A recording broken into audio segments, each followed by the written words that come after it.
Namaste everyone, welcome back to our channel. Today, I want to share a deeply powerful conversation from the life of Swami Vivekananda. A conversation that reveals the secret behind his strength, his spiritual power, and his extraordinary intellect.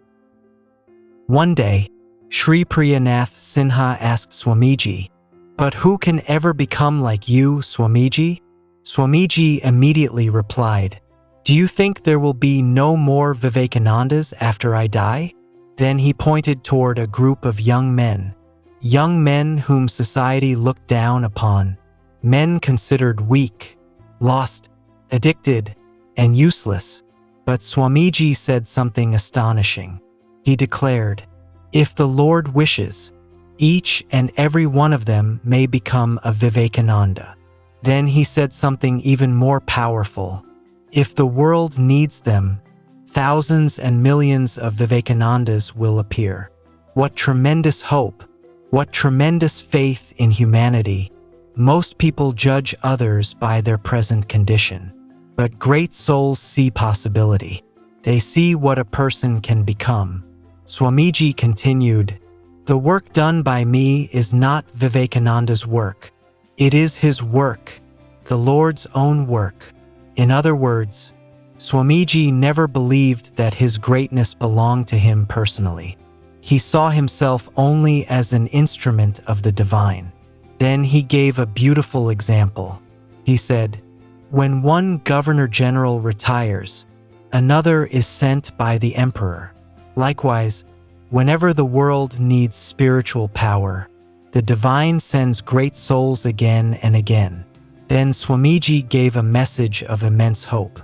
He said, "No matter how covered in darkness you may be, if you sincerely take refuge in God, all darkness will disappear." And then came one of the most important teachings of this conversation. Priyanath Sinha asked, "How can anyone gain the same power of expression and understanding that you possess?" Swamiji answered with complete clarity. He said, "That power comes to the one who practices unbroken Brahmacharya or celibacy for 12 years, with the sole aim of realizing God." Then he revealed something extraordinary about his own life. He said, "I myself practiced that kind of Brahmacharya, and because of that, it is as though a veil has been removed from my brain." Imagine the intensity of that statement. Swamiji explained that because of this purity and concentration, he no longer needed to prepare lectures beforehand. The ideas would appear before him clearly, like moving pictures in the mind, and the next day, he would simply speak what he had already seen inwardly. But the most important thing he said was this: "This power is not exclusively mine. Anyone who practices this discipline sincerely can attain it. That is the beauty of Sanatana Dharma.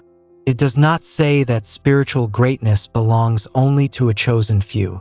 It declares that every human being carries infinite potential within." This conversation is not merely about Brahmacharya. It is about transformation. It is about what happens when human energy is purified, focused, and directed toward God. Swami Vivekananda wanted humanity to know, strength is possible, purity is possible, transformation is possible. Even the darkest life can become radiant, and perhaps that is why Vivekananda continues to inspire millions even today. Because he did not merely preach greatness, he awakened it in others. If this touched your heart, subscribe for more powerful teachings from the lives of great spiritual masters.